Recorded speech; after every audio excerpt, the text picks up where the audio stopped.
So how are you feeling? What's the plan now? Sir main issue तो अब ये आ रहा है कि एक्चुअली यूनिवर्सिटीज़ के एग्ज़ाम्स चल रहे हैं, बाकी सारी एडमिशन्स ओपन हैं अभी, बट हमारा अब एग्ज़ाम आगे पोस्टपोन कर दिया गया है, तो we will not able to give university exams and travel cities, Oh, so you'll now miss the whole thing. miss the whole thing. And if we give the exam on 21st of June, then batches of universities will start, colleges will start by then. So you'll basically end up missing 1 year. Missing 1 year, we have to take another draw for it if we are not selected. Sir मैंने 12th के बाद first attempt दिया था, but उस time पे भी paper बहुत hard आया था और बिल्कुल नॉर्मलाइजेशन नहीं था। बट अब मेरा ट्रस्ट ही नहीं है बिल्कुल कंडक्टिंग बॉडी पे कि मैं दोबारा एग्ज़ाम दूँ। तो अब कैसे मेरे को ट्रस्ट दिलाओगे कि मेरे को वापस अपने सपने देखने चाहिए? कंडक्टिंग बॉडी है वो खुद ऐसे अपना एक्सेप्ट तो नहीं कर रही है डायरेक्टली कि उन्होंने पेपर लीक करवाया। बट सर लीक हुआ कैसे एग्जैक्टली? सर एग्जैक्टली तो कंडक्टिंग बॉडी के थ्रू ही कोई मेंबर था, उसके थ्रू पेपर गया, फिर वो इंडिया में पुणे के थ्रू जैसा हमें पता चला है वो शिखर में पहुंचा। वहाँ पर वो बहुत इजीली वेरी चीप कॉस्ट पे सर 20,000 सिर्फ 20,000 में वो पेपर बच्चों को बेचा गया। उसके बाद वहाँ से बहुत ज़्यादा और ये कैसे व्हाट्सएप से भेज रहे थे व्हाट्सएप क्या? ग्रुप से हाँ ऑनलाइन। और सर जैसे रीनीट का पेपर भी लीक हो रहा है, वो ऑलरेडी न्यूज़ बन गया, तो उनका कोई ट्रस्ट ही नहीं। बोले रीनीट का भैया पेपर अवेलेबल है टेलीग्राम। सर जब सिस्टम पे इतना सारा फैसिलिटी है, वो सब अपने आप ट्रैक कर सकता है पेपर किधर से कहाँ कैसे लीक हो रहा है। एक नॉर्मल स्टूडेंट पेपर को ट्रेस कर पा रहा है कि वो कहाँ लीक होगा, कैसे मिलेगा, तो सिस्टम क्यों नहीं कर पा रहा है कि हम कैसे पता लगा पाएँ कि किसके थ्रू पेपर लीक हुआ, कैसे हुआ? ट्रस्ट ही ब्रेक हो गया सर। ट्रस्ट ब्रेक हो गया। पूरी लाइफ हमारी डिपेंड करती है उस पर कि हम एक डॉक्टर बन सकते हैं या नहीं बनेंगे, और ये ट्रस्ट ही हमारा ब्रेक हो गया है ना। हमारे अंदर से स्ट्रेंथ है हमारे अंदर कि हम दोबारा मेंटली दोबारा प्रिपेयर करें, और ये एक साल फिर से हम ड्रॉप लेंगे ही, क्योंकि अगर हम नहीं हुए सिलेक्ट तो हमारे पास कुछ नहीं रहेगा। हम हर साइड से हम लेस है, कुछ कर ही नहीं सकते। हम ट्रस्ट ब्रेक हो गया, किसी को ट्रस्ट हो ही नहीं रहा कि ये पेपर लीक नहीं होगा। हमें तो लग रहा है ये भी हो जाएगा। कोई ऐसी बात नहीं है जो गारंटी कर रही है कि नहीं होगा। तो आपको मालूम नहीं होगा या नहीं होगा, लास्ट मिनट पे हो जाएगा, फिर से वो तमाशा शुरू हो जाएगा। लास्ट ईयर भी हुआ था, तब इन्होंने सेलेक्टेड जो सेंटर्स थे उन बच्चों का री करा दिया था। इस साल इन्होंने बिल्कुल ही सबका ही पेपर री कर दिया है। तो पास्ट 2 साल से ऐसे चल रहा है, तो हम क्या गारंटी ले कि अगले साल भी नहीं होगा। हमारे लिए तो वो पूरा 1 साल ऐसे जाता है ना, मतलब एज अ स्टूडेंट हम तो अपने आप को पूरा आइसोलेट कर लेते हैं ना, एक एग्ज़ाम के लिए हर चीज़ से कट ऑफ कर देते हैं। फैमिली इवेंट्स पे इवन हम लोग कहीं पे भी नहीं जाते, बस एक पेपर देने के लिए कि हमें एग्ज़ाम क्लियर करना है। वो ही जब अगर ऐसे बिक रहा है 25-25 हज़ार में, 20-20 हज़ार में, तो वो तो कोई वैल्यू नहीं है वो। एंड ये भी तो सर कोई छोटा मोटा एग्ज़ाम तो है नहीं। हम डॉक्टर्स बनेंगे, खुद भी सोचो, हम किसी हॉस्पिटल के डॉक्टर के जाते हैं, हम क्या सोच के जाएँ कि ये तो पेपर लीक वाला है, कैसे जाएंगे? अभी जयपुर ग्रामीण में एक फैमिली पकड़ी गई जिसमें पीछे 3 सिलेक्शन थे, पर इस बार वो पकड़े गए। उसके पिताजी ने पेपर खरीदा, उससे पहले 3 बच्चों का वो सिलेक्शन हो चुका था। अगर इस बार पेपर कंडक्ट सही से हो जाता या पेपर लीक नहीं होता तो वो तो डॉक्टर बन के घूम रहे होते। तो ये बड़ा इनका ये है।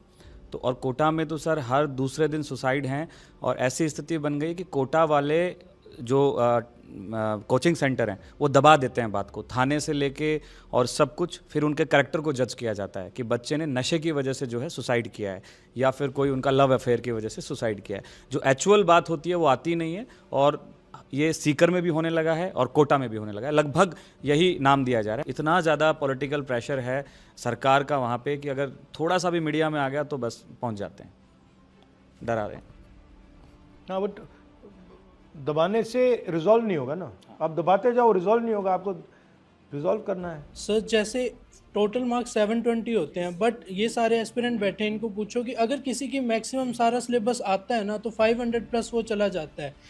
500 से लेके सिलेक्शन तक सर उतना ही रहता है कि अपना एग्ज़ाम कैसे गया 3 घंटे, उस टाइम वाला वो मेन होता है सिलेक्शन में।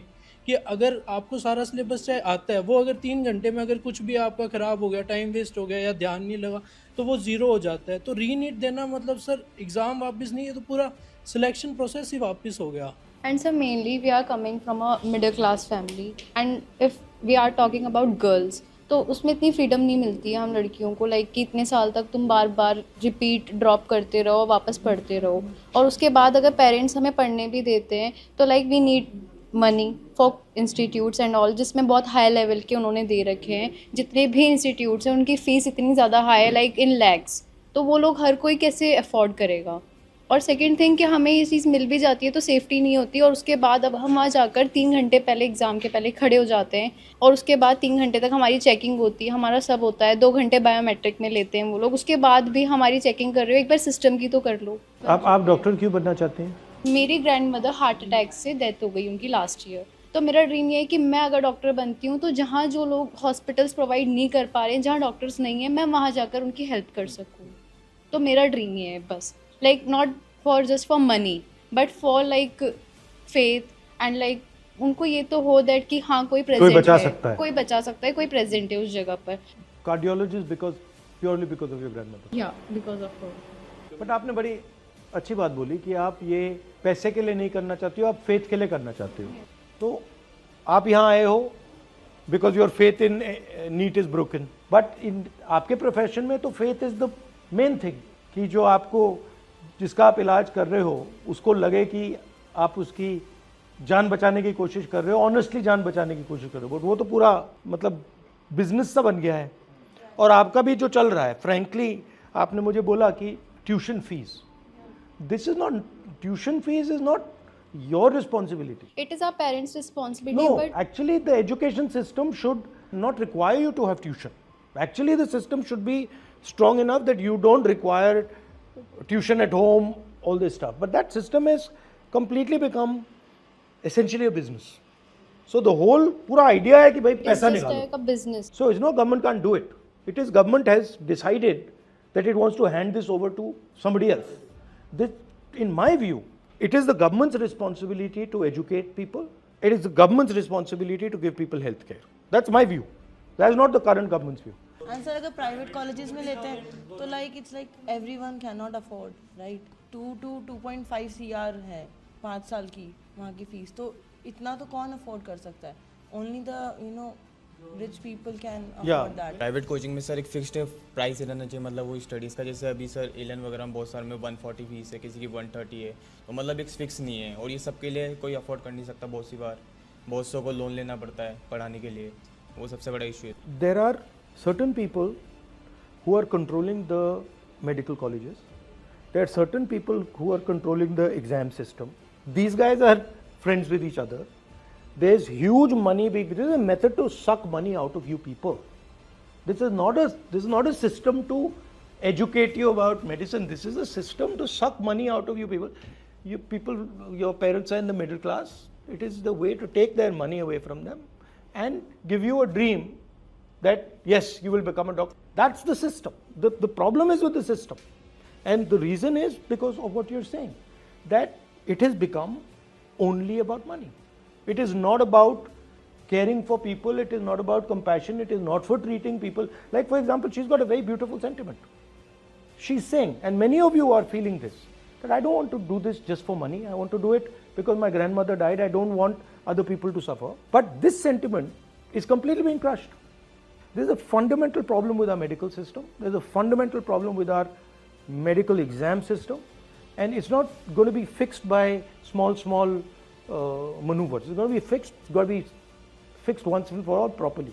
और ये जो एग्ज़ाम है इसको एक ही दिन पे क्यों करते हैं? Why don't they do it 5 times a year or 7 times a year? At least that way, paper gets leaked, you stop it, but everybody doesn't get destroyed. Sir 2 बार भी होगा तब भी काम चल जाएगा। जेई होता है, जैसे जेई 2 बार होता है 6 मंथ के स्पैन में होता है। नीट भी अगर 2 बार हो तो भी चल जाएगा, पर होता ही एक बार है तो वो तो पूरा एक ईयर एक तरीके से खराब ही हो जाता है पूरा। पूरा सेंट्रलाइज कर दिया और फिर एक दिन पे कर रहे हैं, तो अगर डैमेज होगा तो सब मरेंगे।